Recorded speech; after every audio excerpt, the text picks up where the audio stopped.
కౌశిక్ రెడ్డి మీకు సవాల్ విసిరారు. మీ ఇంటి దగ్గరికి వచ్చి మీ ఇంటి మీద బీఆర్ఎస్ జెండా ఎగరేసి మీకు బీఆర్ఎస్ కండువా కప్పి పార్టీ కార్యాలయాన్ని తీసుకుపోతా అంటున్నారు. మీరేమో ప్రతిపక్షంలో ఉన్నా అంటున్నారు. అసలు మీ వర్షన్ ఏంటి? నేను బీఆర్ఎస్ శాసనసభ్యుడిగా గెలిచాను. మీ అందరూ కూడా తెలుసు. మీ అందరూ కూడా వాయిస్ తీసుకున్నారు. ఒక బ్రోకర్కి నా కొడుకు వచ్చి సీనియర్ శాసనసభ్యుడి ఇంటికాడ టీఆర్ఎస్ జెండా ఎగరేస్తాను అంటే అర్థం ఏంటి? వీడు బీఆర్ఎస్ పార్టీలో ఎన్ని రోజులైనా జాయిన్ అయ్యి హైదరాబాద్ నుంచి ఢిల్లీ దాకా రాబోయే ఎలక్షన్లో 10 ఎమ్మెల్యేలు గవర్నమెంట్ ఫామ్ చేయడానికి తగ్గుతాయేమో. తగ్గితే నాకు మంచి పరిచయాలు కాంగ్రెస్లో ఉన్నాయి. నేను 10 మంది ఎమ్మెల్యేలను తీసుకొస్తా. నా చుట్టాలు ఉన్నారు. హైదరాబాద్ నుంచి ఢిల్లీ దాకా బ్రోకరిజం చేసినటువంటి బ్రోకర్ నా కొడుకు నా మీద సవాల్ విసిరితే సీనియర్ శాసనసభ్యుడిగా చేతకానివ్వండి. ఇంతకన్నా గొప్పగా అడవులలో తిరిగా 10 సంవత్సరాలు నా సర్వీస్ ఎలా ఉంటుందనేది కూడా నా ప్రజలు చూశారు. గాంధీ అనే పేరు పెట్టుకున్నా. ఈ నా కొడుకు కోసం 10 రోజులు గాంధీ అనే పేరు కూడా పక్కన పెట్టి వాడు నేను తేల్చుకుంటాం. వాడు 11 గంటలకు వస్తాన్నాడు కదా నా కొడుకు. రాకపోతే 12 గంటలకి నేనే వెళ్తాను. గౌరవప్రదమైనటువంటి కేసీఆర్ గారు మాట్లాడితే సమాధానం చెప్పాలి. బ్రోకర్ నా కొడుకు సమాధానం చెప్పాలి. నేను ఆ నా కొడుక్కి నాకు మాటల యుద్ధం నడుస్తూ ఉంది. ఇప్పుడు చేతల యుద్ధం చూపిస్తా. అంటే మీరు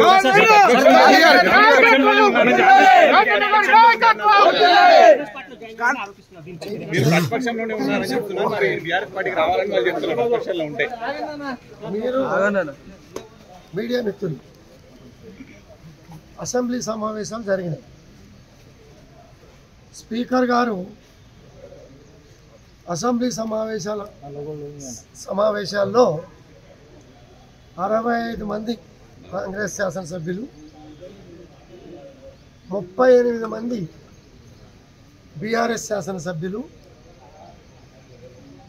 7 ఎంఐఎం శాసనసభ్యులు, 8 మంది బీజేపీ శాసనసభ్యులు, ఒక అభ్యర్థి కమ్యూనిస్ట్ పార్టీ అభ్యర్థి అని క్లారిటీగా డిక్లేర్ చేశారు కదా. మీకు ఇంకా అనుమానాలు ఎందుకు? ఒక సభాపతి డిక్లేర్ చేసినాక మీకు అనుమానాలు ఎందుకు? గతంలో కూడా ఎన్నో పార్టీలు రూలింగ్లో వచ్చినాయి. అపోజిషన్ పార్టీలు అధికార పార్టీ ముఖ్యమంత్రిని మంత్రుల్ని కలవటం అనేది సహజం. కాన్స్టిట్యూన్సీ అభివృద్ధి కావాలి, గౌరవం కావాలి. ప్రజలు ఏం కోరుకుంటున్నారో ఆ భావనని ఫుల్ఫిల్ చేయాలనేది మా కోరిక. ప్రకారం రేవంత్ రెడ్డి గారు నా పాత సహచర శాసనసభ్యుడు, నా మిత్రుడు, శ్రేయోభిలాషిగా ఒకరోజు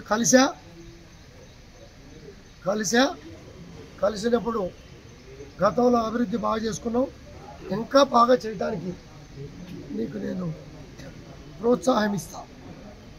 మీరు కాంగ్రెస్ పార్టీలో చేరానన్నట్టు వీడియోలు చూపిస్తున్నారు. ఆ తర్వాత ప్రధానంగా మీ సోషల్ మీడియా ప్లాట్ఫామ్స్ లో కూడా కాంగ్రెస్ పార్టీకి సంబంధించిన మాట్లాడారని వాళ్ళు వీడియోలు చూపిస్తున్నారు. సో మరి ఇప్పుడు ప్రతిపక్షంలో ఉంటే బీఆర్ఎస్ పార్టీకి రావాలి కదా అనేది వాళ్ళు చెప్తున్నారు. బీఆర్ఎస్ పార్టీకి వస్తాము రాము. బీఆర్ఎస్ పార్టీలో ఇటువంటి బ్రోకర్ నంజావడుగులు చేరినాక ఆ గౌరవం లేని బ్రోకర్లతో సంసారం చేయగలుగుతామా? మేము బ్రోకర్లతో మీరు సంసారం చేయగలుగుతారా? మీకు సమస్య ప్రధాన సమస్య బీఆర్ఎస్ పార్టీకి వెళ్ళడానికి. అలాంటి వాళ్ళు ఇంకా 2-3 ఉన్నారు. మాకు కేసీఆర్కి విభేదాలు లేవు. నాకు ఎప్పుడు గౌరవం ఇచ్చారు, ఇప్పటికీ గౌరవిస్తా, రేపు కూడా గౌరవిస్తా. కానీ ఇటువంటి బ్రోకర్ల మాయలో పడి పార్టీలో చాలామంది దూరం అయ్యారు, ఇంకా దూరం కూడా కాబోతా ఉన్నారు. ఇవాళ సినిమానే చూశారు.